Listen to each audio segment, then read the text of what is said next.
Welcome to Incredible Idaho. I'm Mike Connaughton, and tonight we're going to go on a backcountry adventure. You know, some of the best cutthroat fishing can be found in our state's wilderness areas.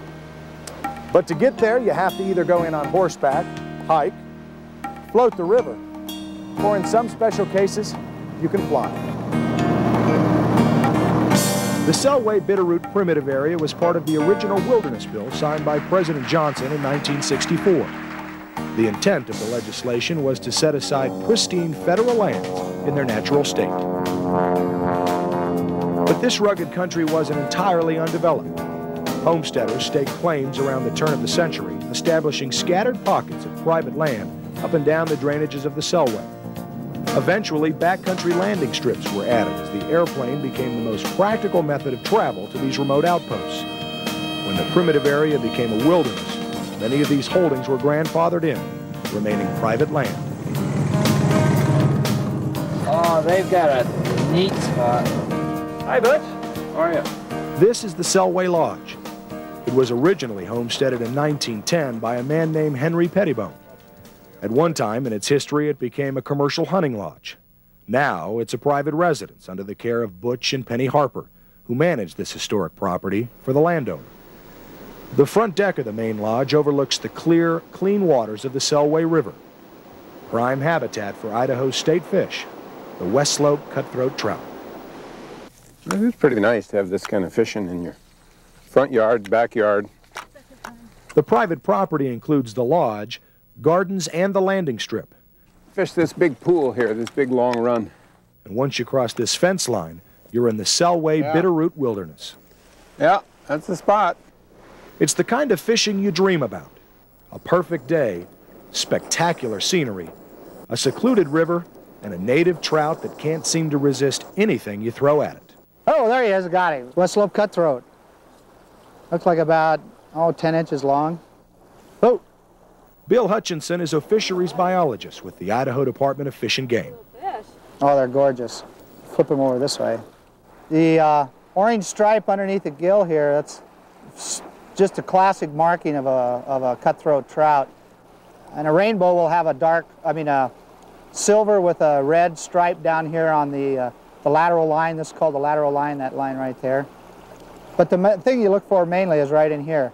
The pattern of the spotting and the cutthroat. Oop, I better get rid of him. We'll get another one.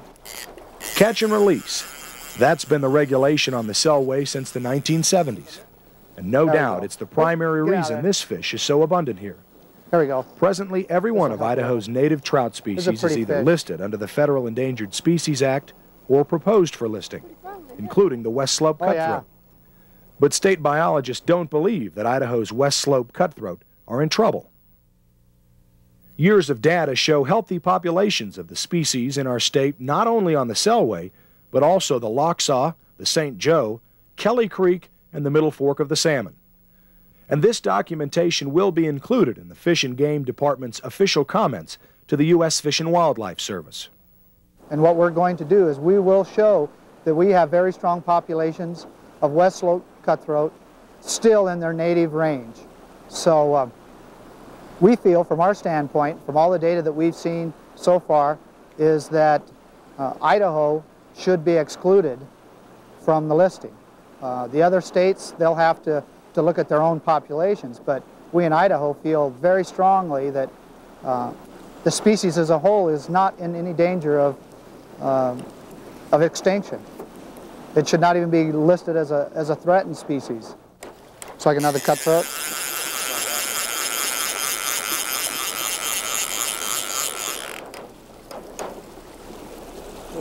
Smaller one, so what that tells us is there are several year classes in here. We get good recruitment. Recruitment is a scientist's way of saying that the trout are reproducing. And this is all catch and and the release. various sizes indicate that they've been reproducing consistently year after year. Another sign of a healthy population. There he goes back. In fact, the prize for catching the granddaddy cutthroat goes to Penny Harper. Don't let the dog eat him. How big is he? She reels in the biggest catch of the day, despite some nosy interference from her dog, Hack. Sometimes those retriever instincts are a little hard to leash. It's probably 16 inches, I think. Yeah, pretty good size cutthroat for this river. No. Probably a male. It's got a little bit of a kite. It's a beautiful fish, colorful and vibrant. In the spring during the spawning season, it will be even more brilliant.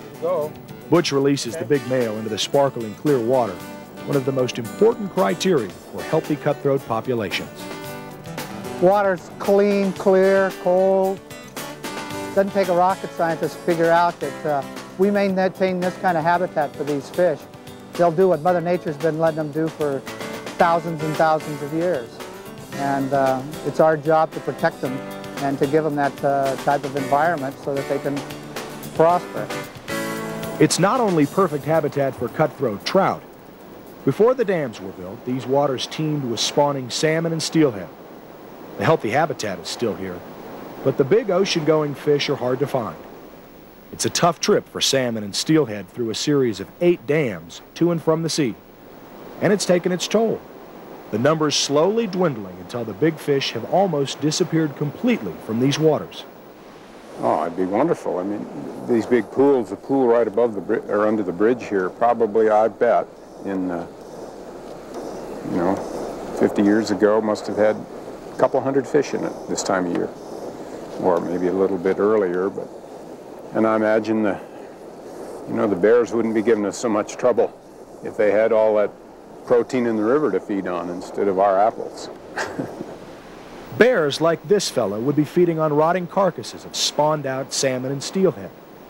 Those same decaying carcasses contributed critical nutrients to the river, spinning a web of life that has now been seriously interrupted. And wouldn't it be something to be casting for a 40-inch fish in an extraordinary mountain setting like this? But all that doesn't take away from the fun of catching cutthroat in Idaho's magnificent backyard. All the rest of Idaho's fish, pretty much, the browns, the brook trout, the rainbow, all are introduced. They've all come from some other place. But these were here, when Lewis and Clark was here, and they're named after Lewis and Clark, in fact. I think that's pretty neat to fish for a fish that's been around for at least 200 years and probably 10 or 20,000 years before that. Butch Harper figures he's been casting a fly rod for over 40 years. Oh, just came out. He's got it. You go away. Come on, you don't get one. He's gone. Go back to bank. Hack, on the other hand, is less experienced and seems to prefer a more direct fishing method, like poaching what others catch. I caught a couple steelhead last year, and he's out there. Steelhead are 30 feet off the beach, rolling. He's out there swimming around. Oh, it's funny. But he's so much fun to have around. I just can't leave him home. Butch Harper is the classic image of a skilled fly fisherman at his best. A hatch is on, and he stands in the midst of a mountain stream, backlit by the sun, casting gracefully and with little apparent effort. It's a perfect picture of the peace and serenity that can be found in the quiet rhythm of a fly rod. I think anybody that, fly fishes a lot would tell you that an awful lot of the enjoyment is just casting a nice fly rod. It's fun. It feels good. It's not as easy as people think to do, to learn anyway. It's not hard to do, but it really is a pleasant sensation. Come on, fish. Yeah, and occasionally, if you're lucky, there's a fish or two to go along with it. That helps. We're talking a major cutthroat here. Well, maybe it's let me look here. Maybe it's a steelhead. Small, no, it's not.